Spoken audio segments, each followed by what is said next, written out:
നമസ്കാരം, മലയാളി വാർത്തയിലേക്ക് സ്വാഗതം. വികസനത്തിന്റെ നീണ്ട ലിസ്റ്റ് പുറത്തുവിട്ട് പ്രചാരണം കൊഴുപ്പിക്കുകയാണ് പിണറായി സർക്കാർ. നിയമസഭാ തെരഞ്ഞെടുപ്പിൽ 3.0 ആണ് ലക്ഷ്യം വെക്കുന്നത്. ജയിക്കുക, അതിന് ഏതറ്റം വരെയും പോകുക, എന്തും ചെയ്യുക, അതാണ് നീക്കം.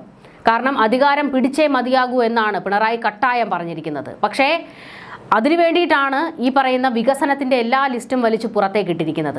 വികസനത്തിന്റെ ലിസ്റ്റുകൾ പലതും പുറത്തിട്ടിട്ടും തദ്ദേശ തെരഞ്ഞെടുപ്പിൽ അടിതെറ്റി വീഴുന്ന കാഴ്ച നമ്മൾ കണ്ടതാണ്. പക്ഷേ എത്രയൊക്കെ അങ്ങോട്ട് പറഞ്ഞിട്ടും എന്തൊക്കെ അങ്ങോട്ട് ചെയ്തിട്ടും മെനയാകുന്നില്ല. സർക്കാരിന്റെ കയ്യിലിരിപ്പുകൾ തുറന്നു കാണിച്ച് സോഷ്യൽ മീഡിയ കത്തിക്കയറുന്നുണ്ട്. മുഖ്യമന്ത്രിയുടെ പണ്ടത്തെ പോസ്റ്റുകളും പ്രസ്താവനകളും വരെ കുത്തിപ്പൊക്കുകയാണ് പലരും. അതിൽ ചിലതൊക്കെ കുത്തിപ്പൊങ്ങി പുറത്തേക്ക് വരുന്നത് പിണറായിക്ക് വയ്യാവേലിയായി മാറിക്കൊണ്ടിരിക്കുകയുമാണ്. ഈ സർക്കാർ വികസന പ്രവർത്തനങ്ങളിൽ ഒരുപാട് മുൻപന്തിയിൽ തന്നെയാണ്, അതിലൊരു സംശയവുമില്ല. ഈ 10 വർഷം കൊണ്ട് ഒരുപാട് വികസനങ്ങൾ കേരളത്തിൽ ഉണ്ടായിട്ടുണ്ട്. അതില്ല എന്ന് പറയുന്നത് കണ്ണടച്ചിരുട്ടാക്കുന്നവരും അതുപോലെ തന്നെ രാഷ്ട്രീയം തലയ്ക്ക് പിടിച്ച ആൾക്കാരുമാണ്. വികസനം ഉണ്ടായാൽ അതിനെ അങ്ങനെ സംഭവിച്ചു എന്ന് തന്നെ അംഗീകരിച്ചു കൊടുക്കുക എന്നുള്ളതാണ് മറ്റൊരു കാര്യം. എന്നാൽ അതിനൊക്കെ അപ്പുറത്തേക്ക് ഈ സർക്കാരിൻ്റെ ധാർഷ്ട്യ നിലപാടുകൾ, അതിനോട് ഒരു തരത്തിലും നമുക്ക് പൊരുത്തപ്പെടാൻ കഴിയുന്നതല്ല. അഴിമതികൾ, അതിലേറെ അഴിമതികൾ നടന്നിട്ടുമുണ്ട്. എല്ലാ പദ്ധതിയിലും കൈയിട്ട് വരാനുള്ള ശ്രമങ്ങൾ എല്ലാ വകുപ്പുകളും നടത്തിയിട്ടുണ്ട്. അങ്ങനെ കോടാനുകോടികളാണ് ഈ 10 വർഷം കൊണ്ട് CPMന്റെ പാർട്ടി ഖജനാവിലേക്ക് എത്തിച്ചിരിക്കുന്നത്. ഇതിനിടയിലാണ് മുഖ്യമന്ത്രി പല ഉപദേശങ്ങളൊക്കെ എല്ലാവർക്കും കൊടുക്കുന്നത്. എങ്ങനെ പ്രവർത്തിക്കണം, എങ്ങനെ മുൻപോട്ട് പോകണം. ഇപ്പോൾ ഈ തെരഞ്ഞെടുപ്പുമായി ബന്ധപ്പെട്ട് പോലും മുഖ്യമന്ത്രി ഒരു ഉപദേശം മുന്നോട്ട് വെച്ചിരുന്നല്ലോ. അതായത് വീട് കയറി പ്രചാരണത്തിന് പോകുന്നവർ ജനങ്ങൾ പറയുന്നത് മുഴുവൻ ശ്രദ്ധയോടെ കേൾക്കണം, അവമതിപ്പൊന്നും കാണിക്കരുത്, അവരോട് ക്ഷമയോടുകൂടി അവർ പറയുന്നതെല്ലാം കേട്ടു നിൽക്കണം, ധാർഷ്ട്യം വേണ്ട, ഇഷ്ടക്കേട് കാണിക്കേണ്ട എന്നൊക്കെയുള്ള ഉപദേശങ്ങളാണ് പാർട്ടിക്കാർക്ക് കൊടുത്തിരിക്കുന്നത്. എന്നാൽ ഇതിൻ്റെ നേരെ വിപരീതമാണ് പിണറായി വിജയൻ എന്നുള്ളത് നമുക്കറിയാം. കാരണം ധാർഷ്ട്യമാണ് മെയിൻ. ഇപ്പോൾ മുഖ്യമന്ത്രിയുടെ ചില പഴയകാല പോസ്റ്റുകളും പ്രസ്താവനകളും കുത്തിപ്പൊക്കിയപ്പോൾ വൈറലായിക്കൊണ്ടിരിക്കുന്ന ഒരു പോസ്റ്റുണ്ട്. അതിങ്ങനെയാണ്. അതായത് ഒരു 3 വർഷം മുൻപ് മുഖ്യമന്ത്രി സർക്കാർ ഉദ്യോഗസ്ഥർക്ക് കൊടുത്ത ഒരു ഉപദേശം, ആ ഉപദേശമാണ് സോഷ്യൽ മീഡിയ ഇപ്പോൾ കുത്തിപ്പൊക്കിയിരിക്കുന്നത്. അതിങ്ങനെയാണ്: കട്ടെടുത്തോ കൈക്കൂലി വാങ്ങിയോ ജീവിക്കാമെന്ന് കരുതരുത്, ഒരു ദാക്ഷിണ്യവും ഇല്ലാത്ത നടപടി വരും. സർക്കാർ ജീവനക്കാർക്ക് താക്കീതുമായി മുഖ്യമന്ത്രി. ഇതായിരുന്നു സംഭവം. ഇത് വീണ്ടും ഇപ്പോൾ കുത്തിപ്പൊക്കി മുഖ്യമന്ത്രിക്കിട്ട് തന്നെ പണിയുകയാണ് സൈബർ ഗ്രൂപ്പുകൾ.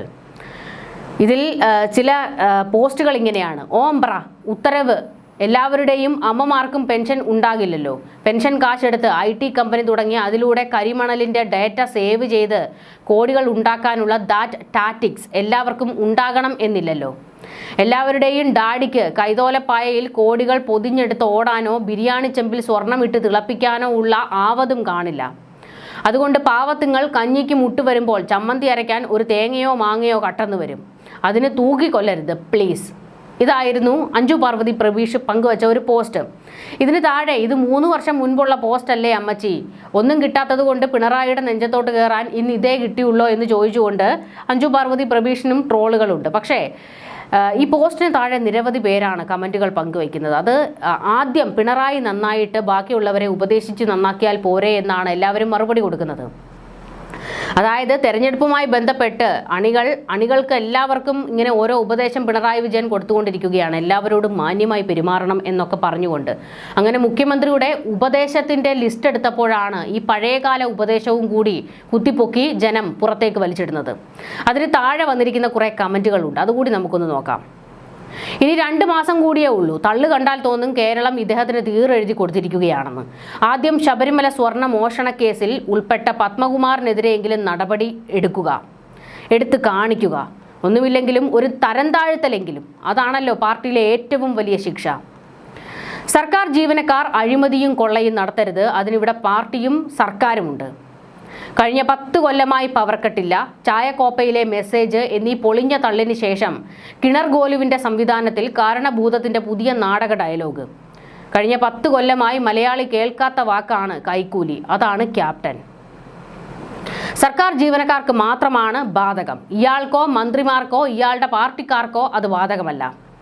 കളവും തട്ടിപ്പും അഴിമതിയും സർക്കാർ ഏറ്റെടുത്തിരിക്കുന്നു, അതിൽ കൈവച്ചാൽ തമ്പ്രാൻ കൈവെട്ടും. 10 വർഷമായിട്ട് ആശാൻ മയക്കത്തിലായിരുന്നു. ഇനി അങ്ങോട്ട് പട്ടി ഷോകളുടെ കാലം, ഇലക്ഷൻ്റെ കാലം. ആദ്യം ജീവനക്കാർക്ക് കൊടുക്കാനുള്ളത് കൊടുത്തു തീർക്ക്, എന്നിട്ട് പോരെ രായാവേ ഇമ്മാതിരി തിട്ടൂരങ്ങൾ. ഞങ്ങളുടെ ജോലി ഞങ്ങൾ ചെയ്തോളാമെന്ന് നിങ്ങൾ ഏറ്റെടുക്കേണ്ട എന്നാണ് പറഞ്ഞു വരുന്നത്. മൊത്തമായും ചില്ലറയായും കപ്പിത്താൻ ആൻഡ് ടീംസ് കട്ടോളും. തട്ടിപ്പും വെട്ടിപ്പും കൊള്ളയടിക്കലും ഒക്കെ പാർട്ടിക്കാർക്ക് മാത്രം, അല്ലാത്തവർ ചെയ്താൽ വിവരമറിയും. ആ ബെസ്റ്റ് പറഞ്ഞു വരുന്നത് ആരാണെന്ന് ഓർക്കുമ്പോഴാണ് ചിരി വരുന്നത്. ഇങ്ങനെ മുഖ്യമന്ത്രിയെ വിമർശിച്ചുകൊണ്ടും ട്രോളിക്കൊണ്ടും ഒക്കെയാണ് ഇതിന് താഴെ കമൻറ്റുകൾ വന്നുകൊണ്ടിരിക്കുന്നത്. എന്തായാലും മുഖ്യമന്ത്രിക്ക് നല്ല ഒന്നാന്തരം അടികളാണ് കിട്ടിക്കൊണ്ടിരിക്കുന്നത്. നിയമസഭാ തെരഞ്ഞെടുപ്പ് അടുക്കുമ്പോൾ മുഖ്യമന്ത്രി ഏതെങ്കിലും വിധത്തിലൊക്കെ ഒന്ന് മെനയാകാൻ നോക്കുമ്പോൾ, ഒന്ന് വൈറ്റ് വാഷ് അടിച്ച് രംഗത്തേക്ക് വരുമ്പോഴാണ് എല്ലാ അവന്മാരും കൂടി എടുത്തിട്ടങ്ങ് കുടയുന്നത്. ഇതിൽ പെൻഷൻ കാശിൻ്റെ കാര്യമൊക്കെ പറഞ്ഞു വെക്കുന്നത് മുഖ്യമന്ത്രിയുടെ മകൾ IT കമ്പനി തുടങ്ങിയതിനെ കുറിച്ചാണ്. അതായത് ബംഗളൂരുവിൽ IT കമ്പനി തുടങ്ങിയതിനെ കുറിച്ചുള്ള എത്രയോ കാലങ്ങളായി അതിൽ പല ആരോപണങ്ങൾ ശക്തമാണ്. അതായത് മുഖ്യമന്ത്രി സർക്കാർ പദ്ധതികളെല്ലാം മകളുടെ കമ്പനി വഴി ഓരോരുത്തർക്ക് കൊടുക്കുന്നു എന്നുള്ള വലിയ ആരോപണം. വീണ വിജയൻ IT കമ്പനി തുടങ്ങിയത് തന്നെ അച്ഛൻ മുഖ്യമന്ത്രി ആകുമ്പോൾ കൈയിട്ട് വാരുന്നതിന് വേണ്ടിയും എല്ലാ പദ്ധതികളും ഈ വഴി തനിക്ക് വേണ്ടപ്പെട്ടവർക്ക് കൊടുക്കുന്നതിന് വേണ്ടിയുമാണ് എന്നൊക്കെയുള്ള വലിയ വിമർശനങ്ങൾ കാലാകാലങ്ങളായിട്ടുള്ളതാണ്. ഇത് മാത്രമല്ല, സർക്കാർ പദ്ധതികളുമായി ബന്ധപ്പെട്ട് നടന്നിട്ടുള്ള പല അഴിമതികളുടെയും അറ്റത്ത്, അതായത് പല പദ്ധതികളിലായിട്ട് നടന്നിട്ടുള്ള അഴിമതികളുടെ അറ്റത്തെല്ലാം ഈ പറയുന്ന വീണ വിജയന്റെ എക്സാലോജിക് എന്ന കമ്പനി ഉണ്ടായിരുന്നു. ഈ കമ്പനിക്ക് നേരെ നിരന്തരം ആരോപണങ്ങൾ വന്നത് നമ്മൾ കണ്ടതാണ്. അമേരിക്കൻ കമ്പനിയായ സ്പ്രിംഗ്ലറിന് ഇവിടുത്തെ രോഗികളുടെ വിവരങ്ങൾ കൈമാറ്റം ചെയ്യുന്നതിലൊക്കെ വലിയ അഴിമതി ആരോപണങ്ങൾ പുറത്തു വന്നപ്പോഴും അതിൻ്റെ വാലറ്റത്ത് എക്സാലോജിക് എന്ന കമ്പനി ഉണ്ടായിരുന്നു. പിന്നീട് പിണറായി വിജയന്റെ മകളെ രക്ഷിക്കുന്നതിന് വേണ്ടിയാണ് എം ശിവശങ്കർ ആ കുറ്റം മുഴുവൻ അങ്ങ് സ്വയം ഏറ്റെടുത്തത്. പിന്നീട് നമ്മൾ കണ്ടതാണ് ഈ പറയുന്ന മറ്റു പല കമ്പനികളുമായിട്ട് ഇവിടെ AI ക്യാമറകൾ വെക്കുന്നതുമായി ബന്ധപ്പെട്ടിട്ടുള്ള പദ്ധതികളിലൊക്കെ വലിയ അഴിമതികൾ വന്നപ്പോഴും ഈ പറയുന്ന എക്സാലോജിക് എന്ന കമ്പനിയുടെ പേര് വന്നതാണ്. ഇതുകൂടാതെയാണ് ഏറ്റവും ഒടുവിൽ പുറത്തു വന്ന മാസപ്പടി കേസ്. കരിമണൽ കർത്തയുടെ കയ്യിൽ നിന്ന് കോടികൾ വാങ്ങിയെടുത്തു എന്നാണ് ആരോപണമുള്ളത്. അതിലും ഈ പറയുന്ന വീണ വിജയനും എക്സാലോജിക് എന്ന കമ്പനിയുമുണ്ട്.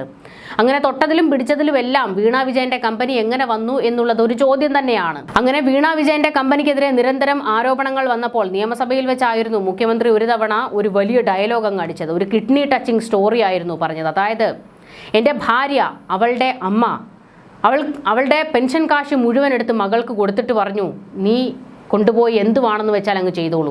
അങ്ങനെ ആ പെൻഷൻ കാശിന് ഉണ്ടാക്കിയതാണ് ബംഗളൂരുവിലെ ആ IT കമ്പനി.